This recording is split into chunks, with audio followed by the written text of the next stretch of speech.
प्रवचनानं आजच्या दिवसाची सुरुवात करूयात.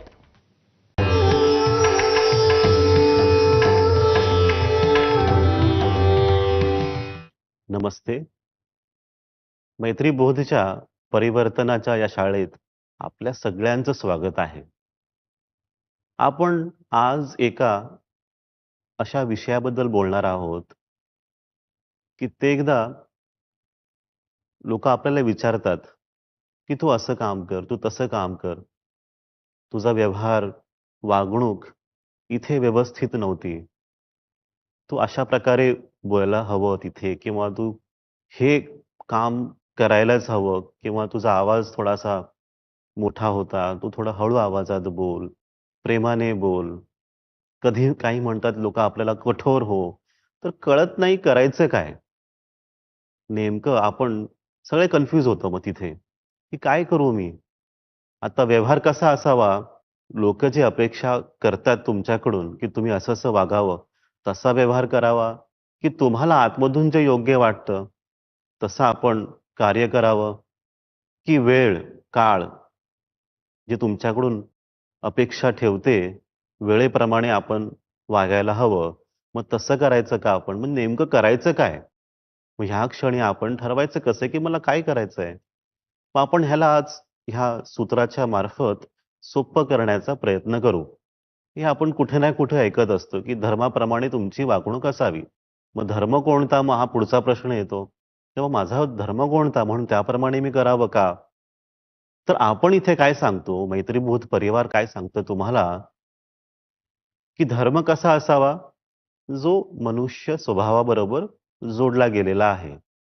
आणि त्या धर्माला आपण काय म्हणतो? तर मानव धर्म. मानव धर्म आपण हेच शिकवत असतो इथे, की मानव धर्म तुम्ही सगळ्यांनी फॉलो करा. मग मानव धर्म आपल्याला काय सांगतोय? एक सरळ जीवन करण्यासाठी, की तुम्ही देण्याचा भाव ठेवा. जे काही तुमच्याकडे आहे, ते देण्याचा भाव ठेवा. मला द्यायचंय कुणाला तरी. काय द्यायचंय?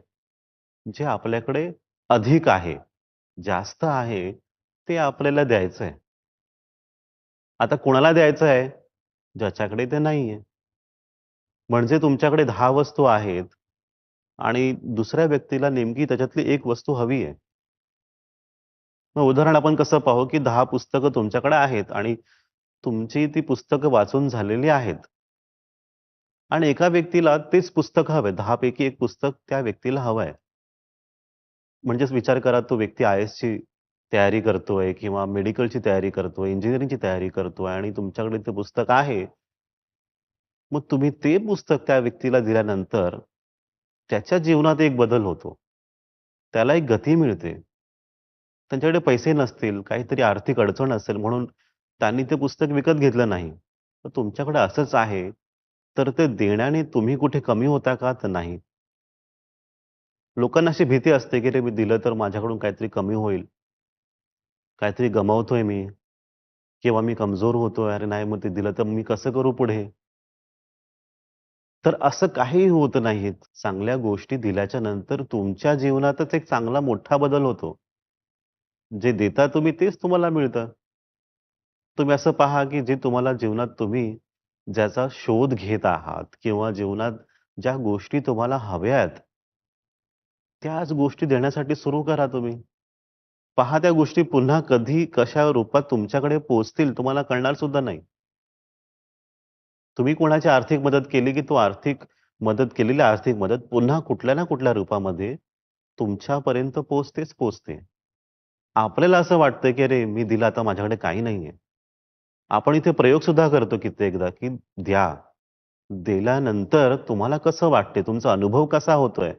लोकांनी इथे सगळ्यांनी सांगितलेलं आहे, की दिल्यानंतर दादाश्रीजी आम्हाला आनंदाचा अनुभव होतोय. एक आत्मिक शांती मिळते. जीवनात एक गती मिळते. फक्त दिल्याच्या नंतर. तुम्ही प्रयत्न करून पहा, देण्याचा भाव ठेवा. आता काय द्यायचंय? जे तुमच्याकडे आहे ते ज्ञान, अनुभव जे तुम्ही पाहिलंय, शिकलंय, जे तुमच्याकडे जास्त आहे, तेच तुम्हाला द्यायचंय कोणाला तरी. त्याच्या पलीकडे काहीच नाहीये. आतमधून जसं वाटतं तसं तुम्ही करा. स्वतःला जोर जबरदस्ती करू नका. मला वाटतं की मला द्यायचंय म्हणून मी देतोय. आता ह्याच्यावरतीच आधारित आजचं सूत्र आहे. आजचं सूत्र आपल्याला काय सांगतंय? दे प्रेमभाव. दे प्रेमभाव म्हणजे प्रेमाचा भाव तुम्हाला द्यायचा आहे. दे प्रेमभाव. धर्म हा मानव. हाच मानव धर्म आहे. कर्म कशी असावीत तर मानव धर्माप्रमाणे. मानव धर्म काय सांगतोय? द्या. प्रेम भाव द्या. जेव्हा तुम्ही हे करण्यास सुरू कराल, तुमच्या जीवनात अफाट तुम्हाला बदल दिसेल. एक आमूलाग्र बदल तुम्ही स्वतः तुमच्या डोळ्यांनी पाहाल. हा येणारा एक आठवडा, आजपासून पुढचा एक आठवडा तुम्ही प्रयत्न करा ह्याच्यावरती.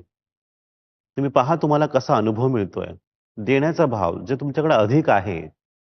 दीपावलीमध्ये तुम्हाला मिठाई दिलेली आहे, स्वीट डिश तुम्हाला सगळ्यांनी कुठून-कुठून पाठवलेल्या आहेत, गिफ्ट दिलेले आहेत. तर अधिक आहे, जास्त आहे. तुम्ही करणार काय त्यांचं? मिठाईचे 10 बॉक्सेस आहेत की 20 बॉक्सेस आहेत. 25 गुलाबजामुन आहेत, तुमचे फेव्हरेट आहे तुमच्याकडे. तुम्ही किती खाणार? 10 गुलाबजामुन, 15 गुलाबजामुन. कुठेतरी तुम्ही थांबाल आणि म्हणाल, की आता नकोय, बस झालं. मग जे राहिलेले आहेत ते तुम्हीच कोणाला देत नसाल, ते तसंच घरी पडून राहतील. मग पडून राहिलेल्या त्या स्वीट गोष्टीसुद्धा, मिठाईसुद्धा खराब होणार आहेत. मग खराब न होण्याच्या अगोदरच चांगल्या गोष्टी असतील, स्वीट गोष्टी असतील, तुमचा चांगला अनुभव असेल, ज्ञान असेल, ते लोकांना वाटा, लोकांपर्यंत पोहोचू द्या. त्यांनाही गती मिळेल, त्यांच्यामुळे तुम्हाला गती मिळेल. तर थांबू नका, पुढे चला.